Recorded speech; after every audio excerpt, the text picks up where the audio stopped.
Dans les dernières années de sa vie, l'une des légendes les plus durables du cinéma de Hong Kong a commencé à parler d'un souvenir qu'il avait longtemps gardé privé.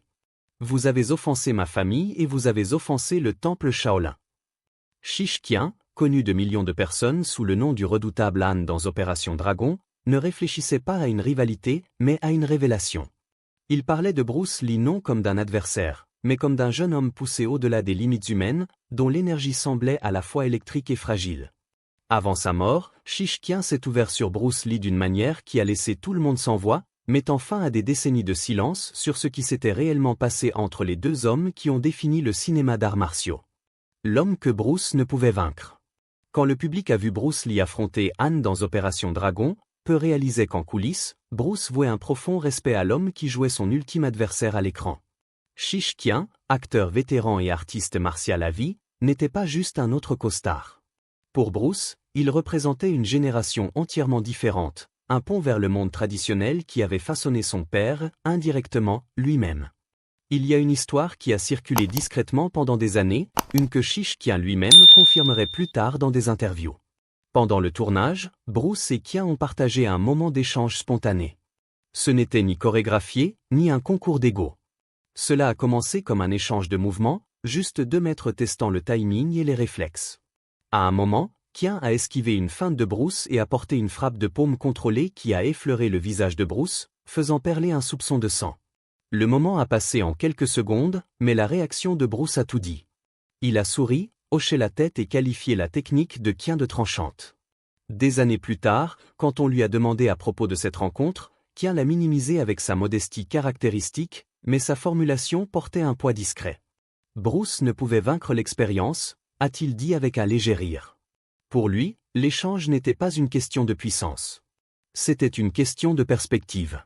Qian avait passé des décennies à performer et perfectionner les formes martiales chinoises traditionnelles à l'écran, bien avant que Opération Dragon n'apporte le combat oriental sur la scène mondiale. Il incarnait la vieille garde, mesuré, discipliné, patient. Bruce, en revanche, était l'intensité personnifiée, moderne, explosif, déterminé à dépouiller le rituel pour atteindre une efficacité brute. Les deux représentaient des philosophies martiales différentes se rencontrant dans un moment cinématographique décisif.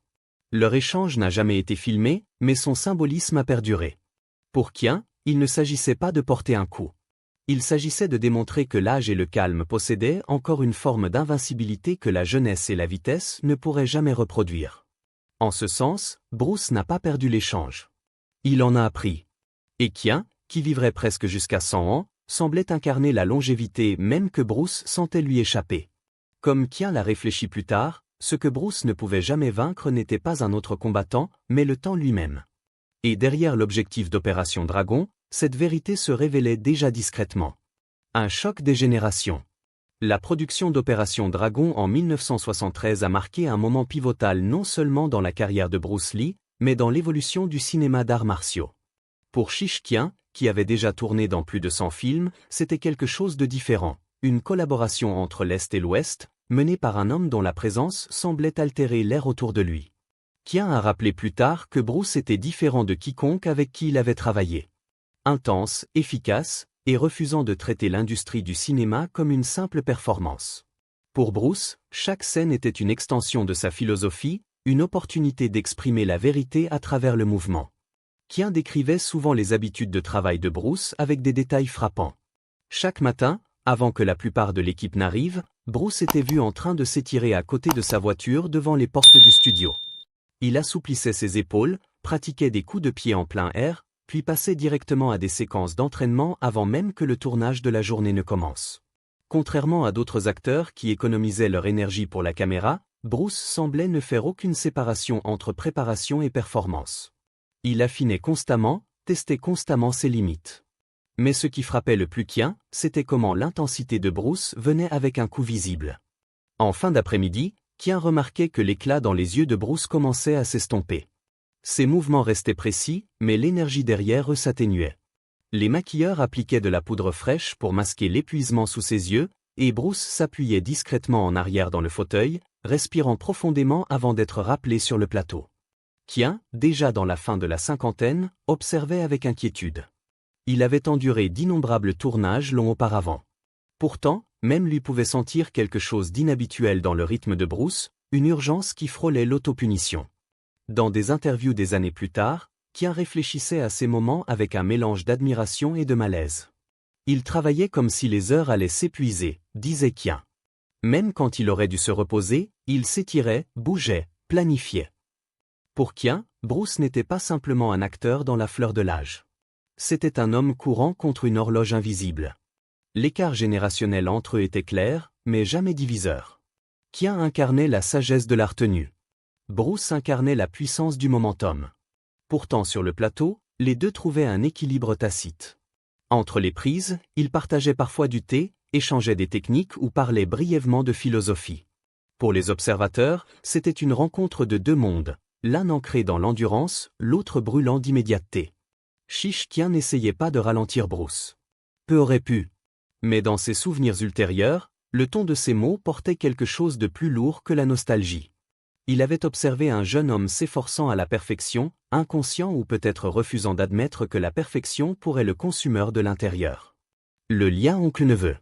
Malgré leur rivalité féroce à l'écran, Bruce Lee et Chiche Kian partageaient une relation bâtie sur le respect mutuel et une familiarité discrète. Bien avant que les caméras ne tournent pour Opération Dragon, Kian connaissait déjà le père de Bruce, Lee Hua-chuan, de la scène cinématographique animée de Hong Kong. L'aîné Lee avait été un artiste d'opéra cantonais bien connu, tandis que Kian s'établissait déjà comme un méchant fiable en arts martiaux. Cette connexion s'est prolongée des décennies plus tard quand Bruce est entré dans l'industrie, désormais une icône mondialement célèbre revenant à Hong Kong pour redéfinir le cinéma d'arts martiaux. Sur le plateau, Bruce ne s'adressait pas à Kian comme à un costard. Il l'appelait Oncle Kian. Le titre n'était pas pour le spectacle. Il reflétait un respect culturel authentique ancré dans la tradition chinoise. De son côté, Kian appelait Bruce neveu, offrant souvent le genre de conseil doux qu'un aîné pourrait donner à un plus jeune trop impatient de repousser ses limites. Leurs échanges étaient brefs mais significatifs. Entre les scènes de combat et les répétitions, ils parlaient de discipline, d'endurance et de la différence entre vivre pour l'art et laisser l'art vous consumer. Kian décrirait plus tard Bruce comme incroyablement travailleur, un homme qui exigeait plus de lui-même que quiconque autour de lui ne pouvait l'imaginer. Pourtant, il remarquait aussi quelque chose de profondément humain derrière le focus implacable de Bruce, un épuisement discret masqué par l'énergie. Il travaillait à travers la fatigue, se rappelait Kian, mais on pouvait le voir dans ses yeux. Pour toute sa gloire, Bruce restait le fils d'un performeur que Kian avait connu enfant courant dans les studios de Hong Kong. Ce souvenir rendait difficile pour Kian de séparer la légende de la personne. Leur lien familial adoucissait ce qui aurait pu être une dynamique professionnelle tendue. Tandis que beaucoup d'acteurs trouvaient le perfectionnisme de Bruce intimidant, Kian le comprenait comme partie de son caractère. Il ne se vexait pas quand Bruce corrigeait des mouvements ou insistait sur des reprises. Au contraire, il admirait la précision du jeune homme. Il voulait la vérité dans le mouvement, disait Kian une fois, pas juste du jeu. Ce même respect mutuel se traduisait dans leur chorégraphie de combat. Bien que scriptée, leur bataille à la fin d'Opération Dragon portait un poids symbolique bien au-delà du film. C'était la jeunesse contre l'expérience, la vélocité contre la patience. Bruce bougeait avec l'agressivité de la philosophie martiale moderne. Kian contre-attaquait avec le calme d'une génération plus ancienne. C'était une danse entre deux philosophies de combat, l'une ascendante, l'autre endurante. Des années plus tard, quand Kian repensait à leur temps ensemble, ces mots portaient plus que de la nostalgie. Il laissait entendre des moments où Bruce se confiait à lui sur la fatigue et le but. Des conversations que Kian garderait privées pendant des décennies. Ce qu'il révélerait finalement près de la fin de sa vie a commencé dans ces échanges discrets quand oncle et neveu parlaient non comme rivaux, mais comme famille. Avertissement subtil, signe que Bruce ignorait. Tandis que le tournage continuait, Chiche Kian commençait à remarquer des signes qui l'inquiétaient. Les longues journées sur le plateau ne fatiguaient pas seulement Bruce Lee. Elles semblaient le drainer d'une manière que Kian n'avait jamais vue auparavant. Les mouvements du plus jeune restaient nets et explosifs. Mais il y avait des moments fugaces où la lumière dans ses yeux s'éteignait et sa respiration ralentissait. Entre les prises, Bruce s'effondrait dans des étirements contre un mur ou répétait discrètement une séquence seule, comme s'il ne pouvait permettre à son corps un seul instant d'immobilité. Kian, qui avait vu des décennies de performeurs d'arts martiaux se pousser pour le cinéma, comprenait les risques d'une exertion constante. Il avait vécu des blessures, l'épuisement et le rythme incessant des horaires de studio. Pourtant, ce qu'il voyait chez Bruce allait au-delà des exigences normales de production. C'était comme si Bruce craignait ce qui arriverait s'il s'arrêtait jamais de bouger. Il vivait comme si le repos le trahirait, observait Qian plus tard. Il y avait des moments subtils où Qian essayait d'intervenir, bien que jamais directement. Il faisait des remarques discrètes pendant les pauses déjeuner ou en attendant les réglages d'éclairage. Le corps se souvient de chaque heure que tu ne lui accordes pas de repos, lui a-t-il dit une fois, plus comme une observation d'aîné qu'un avertissement. Bruce souriait seulement, balayant cela d'un revers. Pour lui, la fatigue physique était une forme de progrès, un signe qu'il était allé assez loin pour atteindre son seuil. En fin d'après-midi chaque jour, l'épuisement de Bruce devenait de plus en plus visible. Il se retirait dans la salle de maquillage entre les setups, épaules lourdes, sueur trempant son costume. Qian le croisait souvent là, Bruce, silencieux, tête baissée, perdu dans ses pensées. Pas de plainte, pas de signe de faiblesse, juste une intensité discrète qui troublait l'homme plus âgé. Quelque chose là-dedans semblait différent, comme si Bruce savait que son rythme était insoutenable, mais refusait de ralentir. Qian n'insistait pas plus. Il respectait la vie privée et le focus de Bruce, mais l'image de cette fatigue silencieuse restait avec lui longtemps après la fin de la production. Ce n'est que des années plus tard qu'il commencerait à comprendre ce que ces longs silences non dits dans la salle de maquillage pouvaient signifier. La discipline qui le consumait. Pour Chiche Qian, l'énergie de Bruce lui semblait inépuisable jusqu'au jour où elle a failli ne plus l'être. Pendant le tournage et la post-production d'Opération Dragon, Qian commençait à remarquer des changements subtils mais troublants dans la santé de Bruce. Ce qui apparaissait autrefois comme une vitalité inarrêtable était maintenant ombragé par la fatigue. Le corps du plus jeune, affûté à la perfection par des années de discipline punitive, commençait à montrer des signes de tension que même Bruce refusait d'admettre. Ce proche de la production se rappelait comment Bruce s'entraînait de manière obsessionnelle, répétant des mouvements entre les prises, effectuant ses propres cascades et poussant à la perfection dans chaque plan. Mais à ce stade de sa carrière, Bruce n'opérait plus sur des réserves d'énergie. Il les empruntait. Qian, avec des décennies d'expérience derrière lui, comprenait que ce genre de surmenage ne pouvait pas continuer éternellement. Il avait vu des acteurs s'effondrer sous bien moins de pression. Pourtant, Bruce continuait de bouger comme s'il essayait encore de prouver qu'aucune limitation humaine ne pouvait le retenir. Puis est venu le moment qui a confirmé les craintes de Qian. Pendant les sessions de doublage pour Opération Dragon, Bruce s'est effondré. Le studio était étouffant. La climatisation avait été éteinte pour éviter le bruit de fond et Bruce, déjà déshydraté, s'est évanoui en pleine session. Quand il a commencé à convulser, la panique a envahi la pièce. Il a été transporté d'urgence à l'hôpital où les médecins ont diagnostiqué un édème cérébral, gonflement du cerveau causé par un coup de chaleur. C'était un appel proche qui a failli lui coûter la vie. Dans les suites, les médecins étaient stupéfaits de son état. Physiquement, Bruce semblait aussi en forme qu'un jeune de 18 ans, pourtant son corps avait atteint un point de rupture.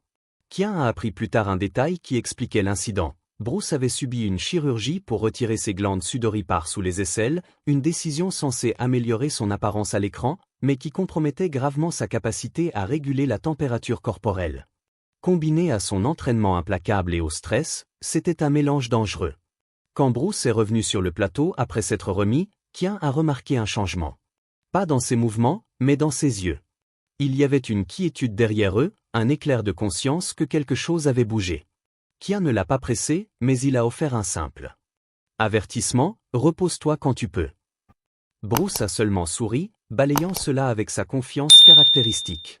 Pourtant dans cet échange, Qian sentait que Bruce en savait plus qu'il ne laissait paraître, qu'il avait peut-être déjà commencé à ressentir le coup de son propre perfectionnisme. La prophétie de la salle de maquillage. Pendant des décennies, Chiche Qian a rarement parlé de l'échange le plus hantant qu'il ait jamais partagé avec Bruce Lee. Ce n'était pas sur un plateau de tournage ou pendant une scène chorégraphiée. C'était dans le calme de la salle de maquillage, loin des caméras et du bruit, où le masque de la performance tombait brièvement. Avant sa mort, Qian s'est enfin ouvert sur cette conversation. Son souvenir laisserait le public sans voix. Il se rappelait Bruce assis à côté de lui un après-midi, leur reflet capturé dans le miroir. L'équipe se préparait pour une autre prise, et Bruce semblait inhabituellement immobile. Il ne s'étirait pas, ne répétait pas, n'étudiait pas de mouvement, juste silencieux. Puis, presque de nulle part, il a parlé. « Oncle Qian », a dit Bruce doucement. « Je n'aurai pas une vie aussi longue que la vôtre. » Les mots l'ont surpris. Pour un homme connu pour sa confiance, sa puissance et sa vitalité, le ton de Bruce était calme, presque certain. Kien s'est tourné vers lui, incertain de comment répondre. Il a ri légèrement au début, pensant que c'était une remarque anodine, mais l'expression de Bruce n'a pas changé. Il n'y avait pas d'auto-apitoiement dans ses yeux, seulement une conviction discrète. Kien l'a exhorté à se reposer plus, à ralentir maintenant que les films, et non l'entraînement martial quotidien, étaient devenus son travail principal. Bruce a simplement souri, secouant la tête. « Les films ne sont qu'une activité secondaire », a-t-il répondu. « L'entraînement ?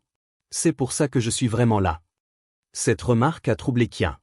Il a réalisé que Bruce ne plaisantait pas. Le plus jeune semblait sentir quelque chose d'inexprimé sur sa propre santé, un avertissement qu'il ne voulait pas admettre, mais qu'il ne pouvait ignorer. Kien a dit que pendant un long moment après, la pièce est tombée dans le silence, sauf pour le bourdonnement des lumières de studio. Quand Bruce a été appelé sur le plateau, il s'est levé, a incliné légèrement la tête et est sorti. Kien est resté assis, mal à l'aise, fixant la chaise vide à côté de lui. Des années plus tard, quand Kien a raconté l'histoire lors d'une de ses dernières interviews, sa voix portait la même incrédulité qu'il avait ressentie ce jour-là. Il était clair que Kien sentait que l'homme qu'il appelait neveu comprenait pleinement que son temps s'écoulait. C'était cette révélation, prononcée seulement après des décennies de silence, qui a stupéfié ceux qui l'ont entendu. Les fans avaient toujours imaginé Bruce Lee comme invincible, un homme qui transcendait les limites. Mais à travers les mots de Kien, une image différente émergeait. Un homme pleinement conscient du coup de son rythme, mais refusant de vivre autrement. Pour Chiche Kien, ce bref moment dans le miroir était devenu impossible à oublier. Une prophétie qui n'a pris sens qu'une fois trop tard. Ce que Bruce voyait en Chiche Kien. Dans ses interviews ultérieures, Chiche Kien ne parlait pas seulement de Bruce Lee. Il réfléchissait aussi à ce que Bruce avait vu en lui. Sous leurs différences générationnelles et stylistiques, il y avait une reconnaissance mutuelle profonde. Bruce était un visionnaire obsédé par l'innovation et la vitesse. Kien était l'incarnation de l'endurance, de l'équilibre et du contrôle. Ensemble, ils représentaient deux extrémités du spectre des arts martiaux, l'un flamboyant vers l'avant, l'autre ancré dans une tradition éprouvée par le temps. Bruce respectait Kien non seulement pour son expérience d'acteur, mais pour son dévouement à vie aux arts martiaux authentiques. Kien s'était entraîné pendant des décennies dans le combat chinois classique et avait performé dans des films bien avant la gloire mondiale de Bruce. Pendant les pauses de tournage, Bruce demandait souvent à Kien de démontrer des techniques traditionnelles de lance et de main. Même en tant qu'artiste martial le plus célèbre du monde, Bruce n'arrêtait jamais d'apprendre. Il était toujours curieux, disait Kien. Il voulait voir comment tout s'assemblait. Cette curiosité révélait quelque chose de plus profond sur l'état d'esprit de Bruce. Il voyait les arts martiaux comme une évolution continue, pas une hiérarchie entre anciens et nouveaux. En présence de Kien, Bruce trouvait un miroir, quelqu'un qui incarnait ce qu'il s'efforçait d'atteindre, mais qu'il ne pourrait jamais tout à fait saisir, l'équilibre. Les mouvements de Kien étaient stables, sans hâte, ancrés dans la patience. Ceux de Bruce étaient explosifs, urgents, implacables. Pour Kien, ce contraste définissait leur connexion. Il avait la vitesse de la jeunesse, disait Kien plus tard. Mais j'avais la patience des années. Nous apprenions l'un de l'autre sans dire grand-chose. Quand Kien a finalement parlé de la prophétie dans la salle de maquillage, il l'a fait avec révérence, pas de drame. Ce qu'il voulait que les gens comprennent, c'était la profondeur de la conscience de soi de Bruce et le respect discret qui existait entre eux. Bruce avait vu quelque chose en Kien qui lui rappelait l'équilibre, peut-être même ce que son propre corps ne pouvait maintenir. En un sens, leur conversation finale n'était pas une prédiction, mais une reconnaissance. Bruce savait que son énergie brûlait plus fort que la plupart, et Kien représentait l'opposé, une flamme stable qui ne s'éteignait jamais. Le calme de l'homme plus âgé semblait le fasciner, comme s'il regardait un chemin alternatif qu'il savait ne pas prendre. Après la mort de Bruce, Kien n'a jamais parlé de ce jour jusqu'à ce qu'il approche lui-même de la fin de sa vie. L'héritage de deux guerriers. La décision de Kien de raconter ces moments, particulièrement la prophétie dans la salle de maquillage, n'est pas née d'un désir de sensationnalisme. C'était un effort pour honorer la complexité du caractère de Bruce. Il se souvenait de la façon dont Bruce s'entraînait à travers l'épuisement, mais ne perdait jamais de vue l'art dans chaque mouvement. De la façon dont il poussait son corps à des limites que Kien, avec toute son expérience, savait dangereuses. En partageant ses souvenirs, Kien révélait que la vraie force n'est pas seulement physique. Elle se mesure par la patience, la prévoyance et la capacité à reconnaître ses limites. Le génie de Bruce était inspirant, mais la résilience calme de Kien a perduré. Et c'est là que réside une dualité qui a résonné avec des générations d'artistes martiaux et d'amateurs de cinéma. Au-delà de leurs films et de leurs combats, Bruce et Kien ont laissé des héritages philosophiques. L'héritage de Bruce réside dans l'immédiateté électrisante de son énergie, la redéfinition radicale du cinéma d'arts martiaux, et la croyance que les limites physiques peuvent être testées et transcendées. L'héritage de Kien, plus discret mais non moins profond, offre un contrepoids, que la discipline sans destruction, la composure sans orgueil, et le respect sans compromis sont des formes de victoire à part entière. En s'ouvrant près de la fin de sa vie, Kien a permis au public de voir l'homme derrière l'icône des arts martiaux. Il a rappelé au monde que Bruce, pour tous ses exploits surhumains, portait une conscience humaine de sa propre fragilité, une vérité qui résonne maintenant, Bruce, pour tous ses exploits surhumains, portait une conscience humaine de sa propre fragilité, une vérité qui résonne maintenant, des décennies après leur travail à l'écran. Dans cette réflexion, l'histoire de deux guerriers continue d'échoir, enseignant que les plus grandes leçons se trouvent souvent non dans le combat lui-même, mais dans la compréhension, le respect et l'endurance discrète qui surpassent le spectacle. Pensez-vous que le plus grand défi de Bruce Lee ait jamais été un autre combattant, ou le rythme qu'il ne pouvait même pas vaincre? Faites-nous savoir vos pensées dans les commentaires. Merci d'avoir regardé. À la prochaine.